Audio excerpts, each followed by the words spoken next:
Hello बच्चों, कैसे हैं आप सब। मैं उम्मीद करता हूँ कि आप लोग अच्छे होंगे, मस्त होंगे। और आज से मैं कक्षा 8वीं आज अध्याय 1 स्टार्ट करने जा रहा हूँ। तो मैं उम्मीद करता हूँ कि आपको वीडियो अच्छे लगेंगे, समझ में आएगा, उम्मीद मैं करता हूँ। और अगर नहीं समझ में आता है तो मुझे प्लीज़ कमेंट सेक्शन में बताएं, ठीक है। तो अध्याय 1 कक्षा 8वीं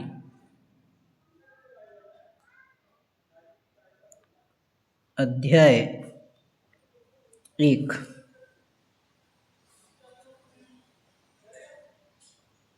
परिमेय संख्या। परिमेय संख्या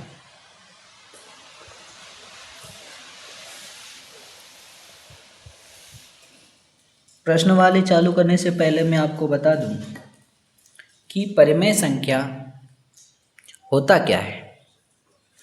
तो परिमेय संख्या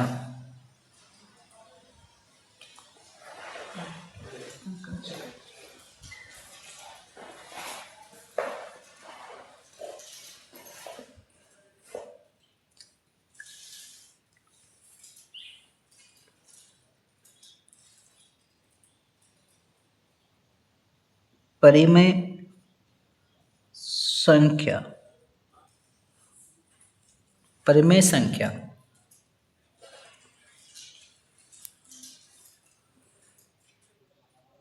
वह प्रत्येक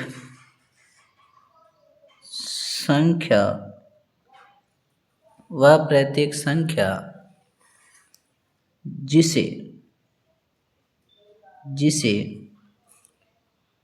P बटे Q के रूप में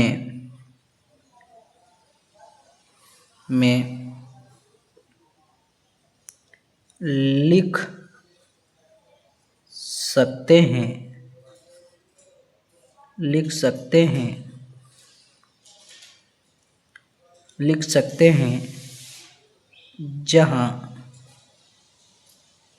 P Q एक पूर्णांक है व Q बराबर नहीं है 0 के। ये परिमेय संख्या की परिभाषा है। वह प्रत्येक संख्या जिसे P बटे Q के रूप में लिख सकते हैं जहाँ P Q एक पूर्णांक है व Q बराबर नहीं है 0 के। तो परिमेय संख्या जिसे P बटे Q के रूप में लिख सकते हैं, किस रूप में लिख सकते हैं? P बटे Q के रूप में। अब P बटे Q के रूप में लिखा, ऊपर वाले संख्या को कहा जाता है अंश वाली संख्या और नीचे वाली संख्या को कहा जाता है हर वाली संख्या। यानी परिमेय संख्या वह संख्या जिसे अंश बटे हर के रूप में लिख सकते हैं वह परिमेय संख्या कहलाते हैं। अच्छा, अब क्वेश्चन क्या बोल रहा है? जहाँ पी क्यू एक पूर्णांक है, पी क्यू क्या है? एक पूर्णांक है। तो मैं आपको बता दूं कि पूर्णांक क्या होता है। तो पूर्णांक का मतलब होता है पूर्णांक क्या? पूर्णांक जिसमें सभी संख्याओं का विवरण हो, सभी संख्याओं के समूह को पूर्णांक संख्या कहते हैं। जैसे जीरो से धनात्मक संख्या 1 2 3 4 5 6 7 से लेकर अनंत तक की संख्या, और 0 से ऋणात्मक संख्या जैसे -1 -2 -3 कामा -4 से लेकर अनंत तक की संख्याओं के समूह को पूर्णांक कहते हैं। तो दोनों संख्या यानी p/q क्या हो, एक पूर्णांक होना चाहिए। तो जैसे परिमेय संख्या की बात करें, परिमेय संख्या, आपको मैं परिभाषा समझाना चाह रहा हूँ और आपको परिभाषा समझ में आनी चाहिए, ठीक है। परिमेय संख्या को किस रूप में दर्शा सकते हैं, p/q के रूप में दर्शाते हैं। अब जैसे ऊपर वाली संख्या 3 लिया, 2 लिया और नीचे वाली संख्या अपन ने क्या लिखा, 3 लिखा। ये आपका ये जो लिखा है जैसे 2/3, ये एक परिमेय संख्या हो गया जिसे अपन ने अंश बटे हर के रूप में लिखा है, ठीक है। अब ये जो 2 है ये पूर्णांक संख्याओं की समूह है, ठीक है। 0 से 1 2 3 धनात्मक संख्याओं के समूह और 0 से ऋणात्मक संख्याओं के समूह को क्या कहते हैं, पूर्णांक कहते हैं। अब परिमेय संख्या जैसे p/q के रूप में लिखा अपन ने 2/3 अपने हिसाब से लिखा, ठीक है। अब लिखने के बाद आप देखोगे तो ये क्या लिखा हुआ है, 2 लिखा हुआ है। अब 2 जो है इस पूर्णांक वाले समूह में है या नहीं, तो है बिल्कुल, यानी p क्या है, एक पूर्णांक है। फिर आप देखोगे तो ये 3 भी है, यानी q भी एक क्या है, पूर्णांक है। यानी आपको जो परिभाषा में कहा गया था कि ये जो pq है ये एक पूर्णांक है, तो हाँ है। देखिए आप 2 भी क्या है, एक पूर्णांक है, पूर्णांक वाले समूह में है तो पूर्णांक है ना। और 3 जो है ये भी क्या है, पूर्णांक है। आगे बात समझ में। अब आप चाहो तो और दूसरी संख्या ले सकते हो, जैसे -4/7 लिखा। ये दोनों पूर्णांक उठाए अपन ने, दोनों कौन सी संख्या उठाया, पूर्णांक संख्या उठाया। -4 भी पूर्णांक है और 7 भी पूर्णांक है, और ये जो पूर्णांकों से मिला करके कौन सी संख्या बनाया अपन ने, परिमेय संख्या बनाया। आ गई बात समझ में, यानी 2 पूर्णांकों को मिला करके क्या बनाए, परिमेय संख्या बनाया। आ गई बात समझ में। चलो आगे चलते हैं। तो ये क्या हो गया, परिमेय संख्या हो गया। परिमेय संख्या माइनस में भी हो सकता है, प्लस में भी हो सकते हैं। जैसे यहाँ पे लिखा 5/-9, ये एक क्या है, परिमेय संख्या है, इसमें कोई डाउट नहीं है। अब फिर नीचे ये कहा है, आगे परिभाषा में ये कहा है कि q बराबर नहीं है 0 के। ये भी बोला है क्वेश्चन में कि भाई जो q है वो बराबर नहीं है 0 के। तो ये जो p/q है, ठीक है, इसमें अगर जैसे लिखेंगे 2/3 लिखा था अभी अपन ने, 2/3 लिखा, तो यहाँ पे आप देखोगे तो 3 बराबर नहीं है 0 के, है ना। 3 बराबर नहीं है 0 के, यानी q का मान बराबर नहीं है 0 के। आ गई बात समझ में। अब अगर मैं एक संख्या लिख दूं, जैसे 5 लिख दूं, क्या ये परिमेय संख्या है, हाँ है। क्यों कि ये परिमेय संख्या है, इसको परिमेय संख्या बनाने के लिए बटे में 1 लिख दी।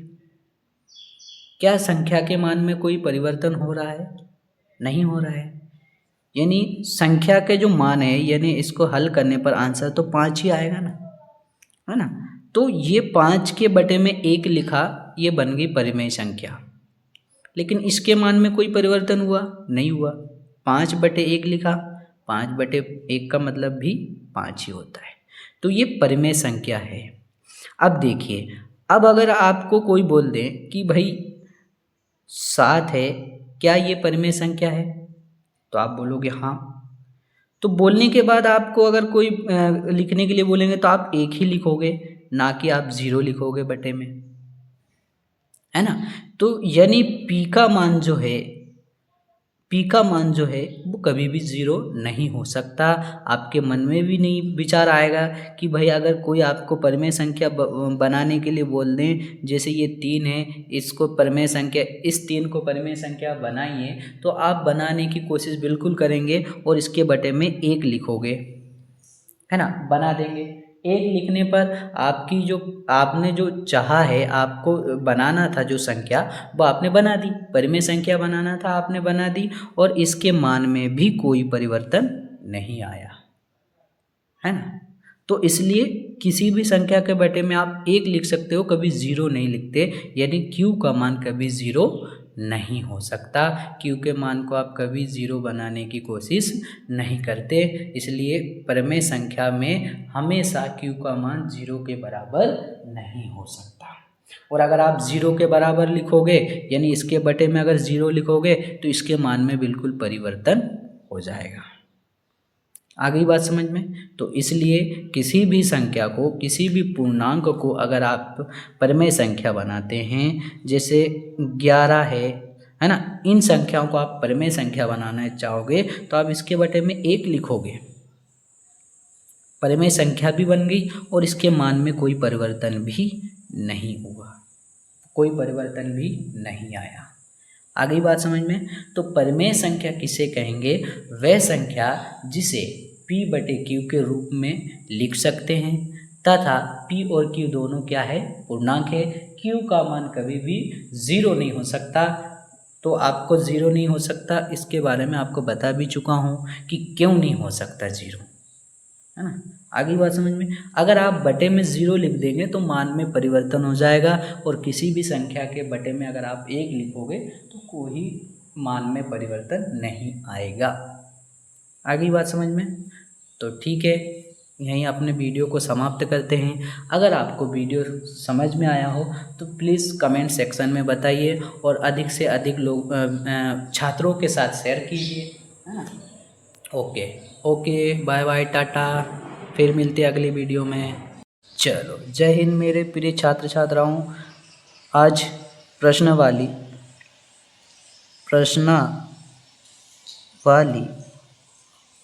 1.1 को हल करते हैं।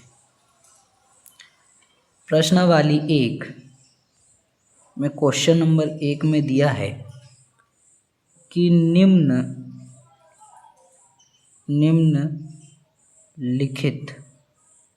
निम्नलिखित प्रत्येक में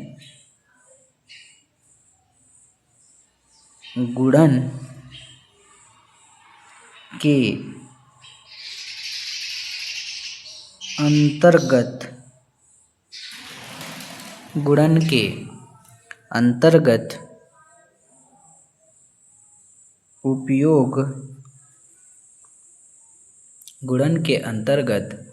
उपयोग किए गए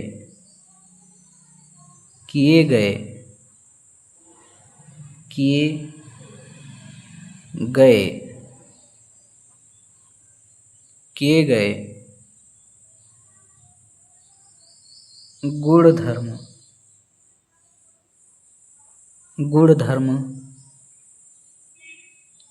का नाम लिखिए। ये क्वेश्चन है और इस क्वेश्चन में कहा गया है कि भाई जो क्वेश्चन दिया है, इस क्वेश्चन को हल करने में कौन से गुणधर्म को अपनाया गया है, उस गुणधर्म को बताना है और उस गुणधर्म के बारे में लिखना है। आगे बात समझ में। तो जैसे पहला क्वेश्चन है, क्वेश्चन नंबर 1 में पहला प्रश्न है -4/5 गुणा 1 बराबर 1 गुणा -4/5 बराबर -4/5 है। ये पहला क्वेश्चन है। इस क्वेश्चन को हल करने में कौन से गुणधर्म अपनाया गया, उस गुणधर्म के बारे में आपको बताना है। ठीक है, तो इस क्वेश्चन को हल करने के लिए जो गुणधर्म अपनाया गया है उस गुणधर्म का नाम है गुणात्मक तत्समक। क्या है? गुणात्मक तत्समक। और गुणात्मक तत्समक का मतलब होता है एक। गुणात्मक तत्समक का मतलब होता है एक। किसी भी संख्या में अगर आप एक का गुणा करते हैं तो वही संख्या प्राप्त होता है, यानी उस संख्या का जो गुणांक है वो उस संख्या के लिए गुणात्मक तत्समक हो जाएगा। जैसे कोई संख्या अपन ने ली a, और a में अगर मैं 1 का गुणा करता हूँ तो वही संख्या a ही प्राप्त होता है। ठीक है, और अगर मैं संख्या को बदल दूँ, संख्या के स्थान में परिवर्तन कर दूँ, जैसे 1 को आगे लिख दूँ और a को पीछे लिख दूँ, तो दोनों के मान में कोई परिवर्तन नहीं हो रहा है। दोनों समीकरण या दोनों पक्षों को हल करने पर वही संख्या आंसर आ रहा है, यानी a का गुणा 1 में करेंगे तो a ही प्राप्त होता है, और 1 में अगर मैं a का गुणा करूं तो भी आंसर a ही प्राप्त हो रहा है ना। तो किसी भी संख्या, यानी ये जो a है, a का मान कुछ भी हो सकता है ना। a कौन सी राशि है? चर राशि है। चर राशि का मान निश्चित नहीं होता, चर राशि का जो मान है वो अनिश्चित होता है। ठीक है, तो a में, यानी a के जगह जैसे 2 का गुणा मैं 1 में करूँगा तो आंसर 2 ही आएगा, यानी a का गुणा a में कर रहा हूँ तो a ही आया, और 1 का गुणा a में करता हूँ तब भी आंसर क्या आया? 1 ही आया। यानी इसके जो मान है इसमें कोई परिवर्तन नहीं हो रहा है, यानी यहाँ पे कौन सा गुणधर्म लगा हुआ है या कौन से गुणधर्मों को अपनाया गया है? तो गुणात्मक तत्समक रूप के जो गुणधर्म है उसे अपनाया गया है।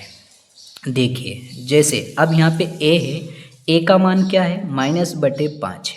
अब a के जगह क्या लिखा है? यहाँ पे a के जगह क्या लिखा हुआ है? -4/5, यानी a का गुणा 1 में हो रहा है, यानी -4/5 का गुणा 1 में करेंगे तो -4/5 ही प्राप्त होगा, है ना। यहाँ पे माइनस है, ध्यान रहे, रेड पेन से लिखने के बजाय कारण वो दिख नहीं रहा है ना। ठीक है, अब 1 का गुणा a में करते हैं, यानी 1 का गुणा a में करेंगे तब भी आंसर वही आना है, 4/5, -4/5 ही आना है।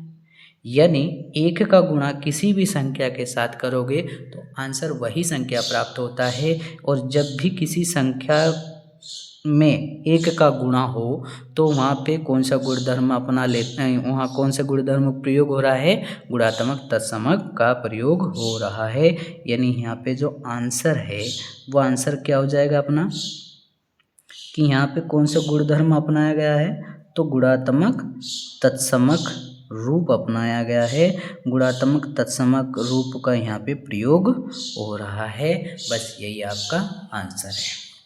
आगे बात समझ में, यानी यहाँ पे कौन सा गुणधर्म का प्रयोग हुआ है तो किस गुणधर्म के अंतर्गत आते हैं? तो ये जो है गुणात्मक तत्समक के अंतर्गत आने वाला क्वेश्चन है। ठीक है, सेकंड क्वेश्चन पे चलते हैं, क्वेश्चन नंबर 2 पे चलते हैं। क्वेश्चन नंबर 2 लिखूं तो क्वेश्चन नंबर 2 डाल दिया। ठीक है, यहाँ पे क्या लिखा हुआ है? -13/17 गुणा -2/7 बराबर -2/7 गुणा, कोष्टक के अंदर क्या दे रखा है, -13/17 दे रखा है। ठीक है। अब ये जो प्रश्न नंबर 2 है, इसमें कौन सा गुणधर्म अपनाया गया है, उस गुणधर्म के बारे में आपको बता दूं, है ना। तो यहाँ पे जो प्रश्न नंबर 2 है, प्रश्न नंबर 2 में क्रम विनिमयता के अंतर्गत आने वाले गुणधर्म का उपयोग किया गया है ना। मैं उदाहरण आपको दे दूं। उदाहरण, कौन से नियम अपनाएंगे इस क्वेश्चन नंबर 2 में, क्रम विनिमयता नियम अपनाएंगे। ठीक है, कौन से नियम अपनाएंगे, क्रम विनिमयता नियम अपनाएंगे। क्रम विनिमयता नियम क्या होता है, क्रम विनिमयता नियम, जैसे ए का गुणा मैं अगर बी में करता हूँ, ए का गुणा मैं बी में करता हूँ, या बी का गुणा ए में कर दूँ, तो आंसर वही आना है। ठीक है, यानी ए का गुणा बी में कर रहा हूँ तो ए भी आ रहा है, और बी का गुणा ए में करने पर भी क्या आ रहा है, ए भी आ रहा है। तो इनके स्थान में जैसे ए गुणा बी है, इनके स्थान में परिवर्तन किया मैंने, बी गुणा ए कर दिया, तो भी इनके आंसर में कोई दिक्कत नहीं है, आंसर सही सेम आ रहा है, उत्तर सेम आ रहा है ना। तो यहाँ पे कौन से नियम अपनाएंगे, क्रम विनिमयता नियम अपनाएंगे।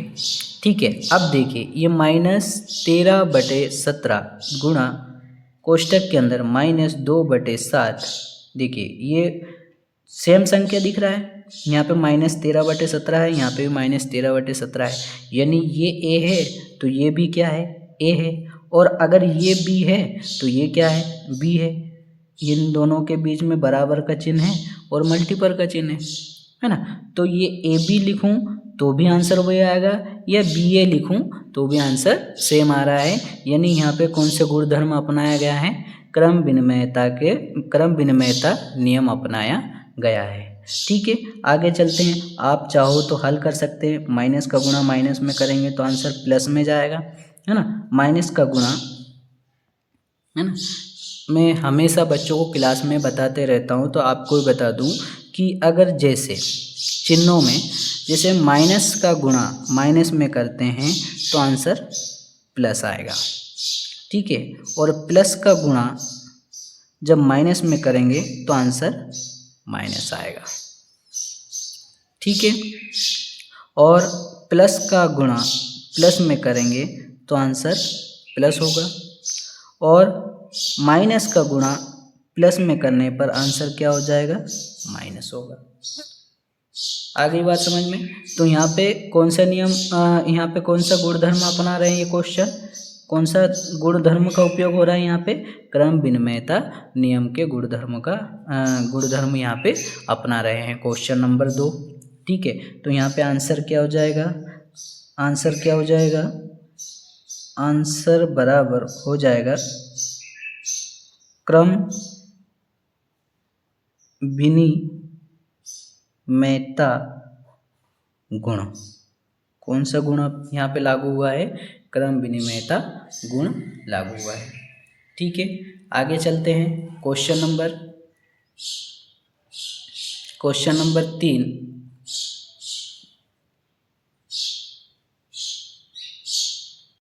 क्वेश्चन नंबर 3, -19/29 गुणा 29/-19 बराबर क्या है, 1।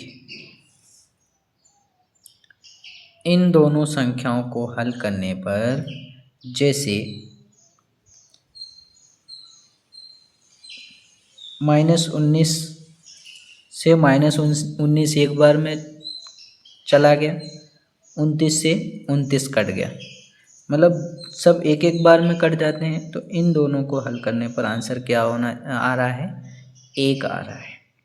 ठीक है, तो इस प्रश्न में किस गुणधर्म को अपनाया गया है या किस गुणधर्म का उपयोग हुआ है वो मैं आपको बता दूं। तो इस प्रश्न में गुणात्मक, इस प्रश्न में गुणात्मक प्रतिलोम, गुणात्मक प्रतिलोम से संबंधित गुणधर्म को अपनाया गया है। गुणात्मक प्रतिलोम, प्रतिलोम का मतलब होता है विपरीत संख्या। ठीक है, जैसे गुणात्मक प्रतिलोम, जैसे a का गुणा,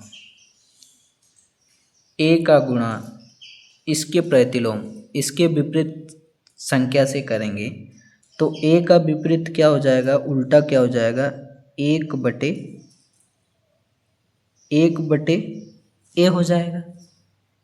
कौन सी संख्या है ये, प्रतिलोम है। a का उल्टा क्या हो जाएगा, 1/a हो जाएगा। ठीक है, जैसे आपको मैं बता दूं, 2 का विपरीत क्या होता है, 2 का विपरीत क्या होता है, 1/2 होता है।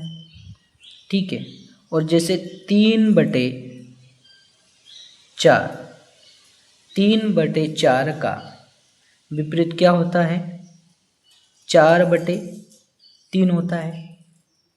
आ गई बात समझ में। यानी आप यहाँ पे अगर गुणात्मक प्रतिलोम लगाते हैं, यानी 2 का जो विपरीत चिन्ह संख्या है वो क्या है, 1/2 है। यानी इस 2 में अगर इसके प्रतिलोम गुणात्मक का अगर आप गुणा करते हो तो 1/2 का गुणा करेंगे तो ये 2 से 2 कैंसिल, इन दोनों को हल करने पर आंसर क्या आया, 1 आया। ठीक है, आ गई बात समझ में। अब 3/4, 3/4 है और इसमें गुणात्मक प्रतिलोम लगाना है। तो 3/4 का जो गुणात्मक प्रतिलोम है वो क्या है, 4/3 है। इन दोनों का आपस में गुणा करेंगे तो 3 एकम 3, 4 एकम 4। नीचे वाली संख्या से ऊपर वाली संख्या कट गया, नीचे वाली संख्या से ऊपर वाली संख्या को काट दिए, दोनों सभी संख्या आपस में कट गई, आंसर क्या आया, 1 आया। तो यहाँ पे अपन ने किस गुणधर्म को अपनाया, तो गुणात्मक प्रतिलोम को अपनाया गया है।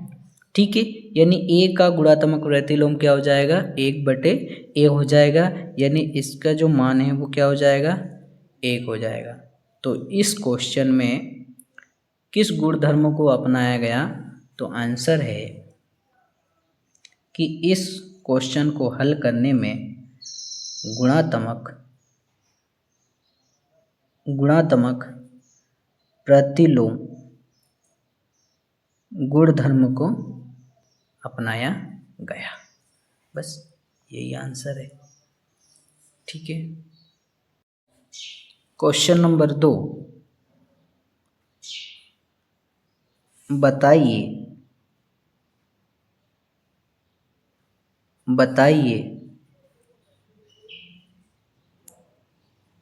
कौन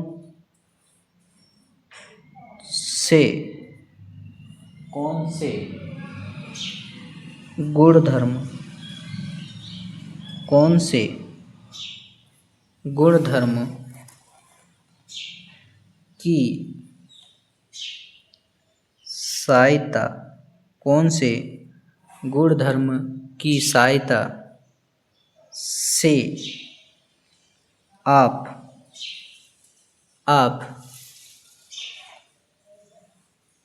1/3 गुणा कोष्टक के अंदर 6 गुणा 4/3 को कोष्टक 1/3 गुणा 6 कोष्टक बंद गुणा 4/3 के रूप में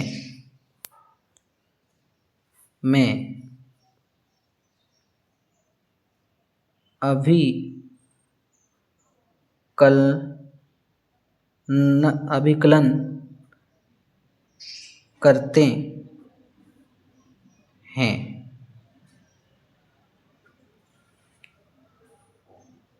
तो इस क्वेश्चन में भी आपको गुणधर्म बताना है। तो ये जो क्वेश्चन है जैसे दिया है 1/3 गुणा कोष्टक के अंदर 6 गुणा 4/3 बराबर 1/3 गुणा 6 कोष्टक बंद गुणा 4/3। इस क्वेश्चन को हल करने के लिए किस गुणधर्म को अपनाया गया ये आपको बताना है। तो इस क्वेश्चन को हल करने के लिए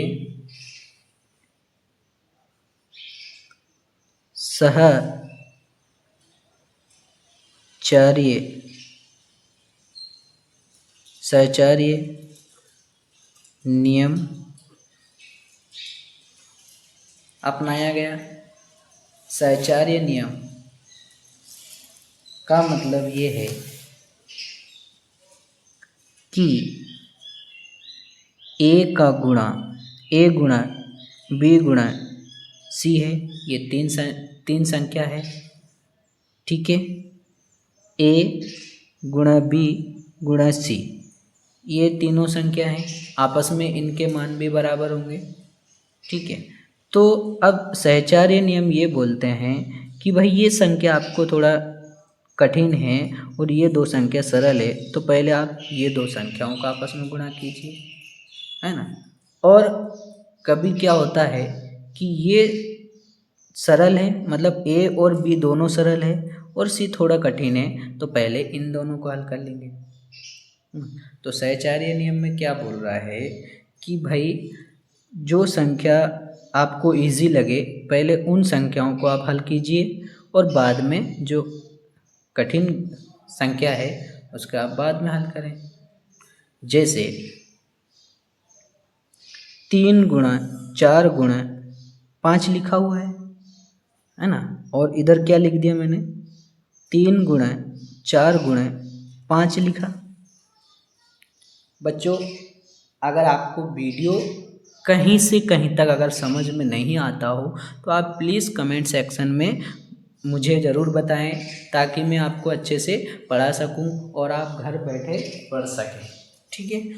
और इसके बाद ऑफलाइन क्लास में भी आना है, ठीक है। तो चलिए अब जैसे 3 गुणा 4 गुणा 5 है, ठीक है। अब ऐसा अपने दिमाग में आ रहा है कि भाई 4 का गुणा मैं अगर 5 में कर देता हूँ तो 4 पंजे 20 हो जाएगा, है ना। कोई बच्चा ये सोचता है कि पहले मैं इसको हल कर लेता हूँ तो ये थोड़ा इजी संख्या आ जाएंगे अपने पास, यानी 3 गुणे इन दोनों को हल करेंगे तो 4 पंजे 20 और बराबर 3 दूए 6 60 आ गया।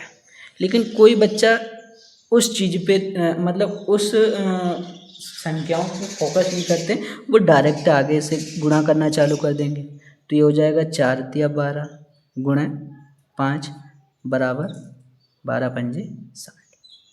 तो दोनों के आंसर सेम आए हैं, है ना। करने का जो तरीका है वो भले अलग अलग है, सोचने की जो तरीका है वो भले अलग अलग है, लेकिन आंसर दोनों के सेम है। तो यहाँ पे जो गुणधर्म अपनाया गया है वो गुणधर्म क्या है, सहचार्य नियम गुणधर्म है। तो बच्चों अगर आपको वीडियो अच्छा लगा हो तो प्लीज़ लाइक कीजिए और कमेंट सेक्शन में मुझे बताइए, और इसी प्रकार मैं आपको फिर आगे अध्याय पढ़ाते जाऊंगा और आपको भी पढ़ते रहना है। तो वीडियो अगर अच्छा लगा हो तो प्लीज़ कमेंट करें, शेयर करें और अधिक से अधिक छात्र छात्राएं इस वीडियो के माध्यम से घर बैठे पढ़ सकें। इसलिए आप अधिक से अधिक लोगों तक शेयर करें, अधिक से अधिक छात्रों तक शेयर करें, ताकि वो भी वीडियो के माध्यम से क्वेश्चन को समझ सकें। ओके, टाटा, गुड बाय, फिर मिलते हैं अगले नेक्स्ट वीडियो में मिलते हैं। ओके।